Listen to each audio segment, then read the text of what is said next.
In this video, I'm going to be unboxing and taking a quick look at this Antec mini ITX case.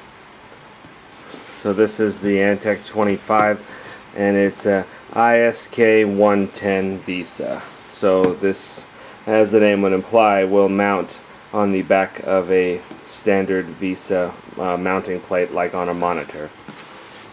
Okay, so open it up. And starting off, we've got the accessories here. Okay, so we get the product overview.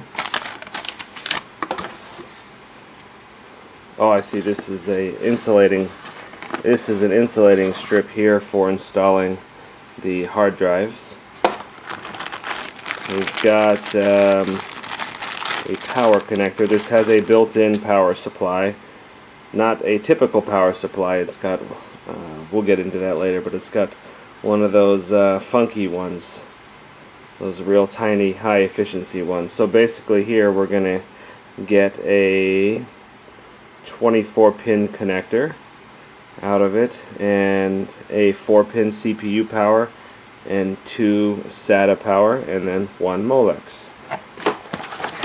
Here is the external power brick that kind of like a laptop there that would get plugged into the wall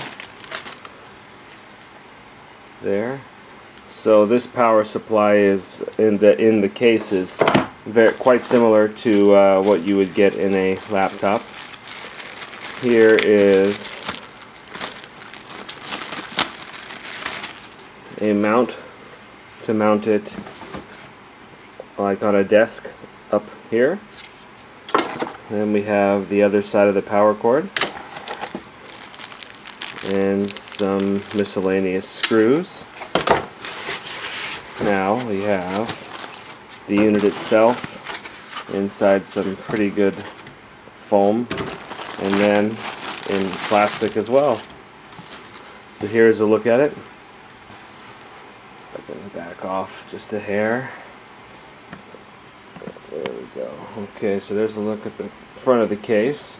We've got some USB 2.0 ports here, LEDs, power button, and I don't see a reset button yet, but I can't imagine there not being one. Well, we'll get inside and take a look. There's a standard back plate here, but it's easily removable. Just would kind of pry off to get your own back plate. Okay, well, I'll grab a screwdriver. I'll pop these 4 screws and we'll take the case apart. Okay, so we got the screws off. So now this just pops up like so. You can see the nicely ventilated panel, which would actually be the top panel because the motherboard would get mounted straight down there. Okay, so there's the power supply we talked about before.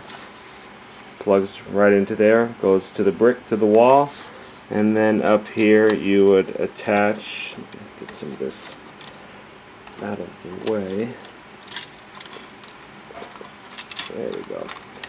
Okay, so up top there you would attach this end into there, and then you'd get the rest of your power off of that.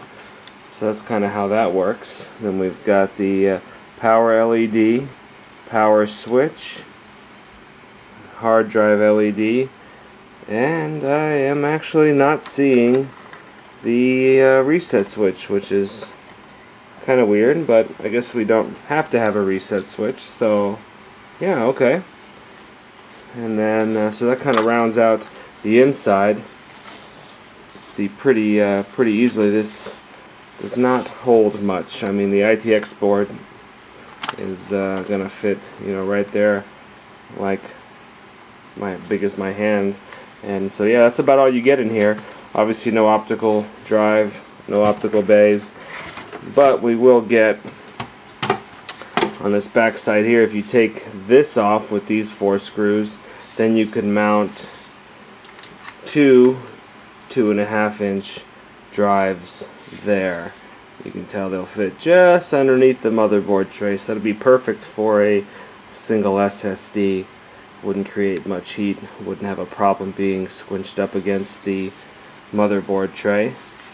So that kinda, pretty well wraps it up. We've not much else to show. Pretty nice looking case anyway.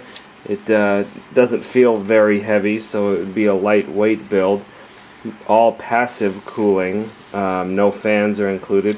So this thing could probably make a silent PC depending on the ITX board that you use and what processor it has and whether or not it has a processor fan. So with all the open ventilation, this thing would be a perfect near silent kind of hidden PC. And then also too, real quick before I forget, here's the VESA mounting bracket.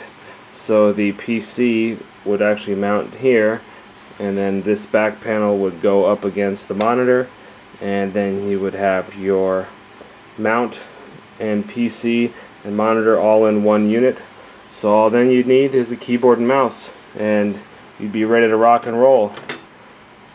So that wraps it up, and as always, thank you for watching. Well, I almost forgot to talk about the dimensions.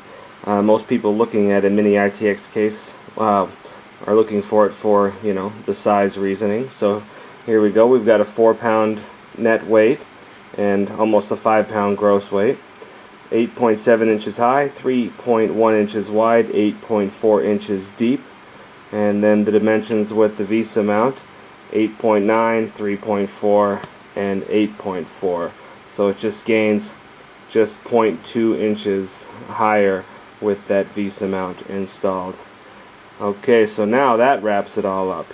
And as always, thank you for watching.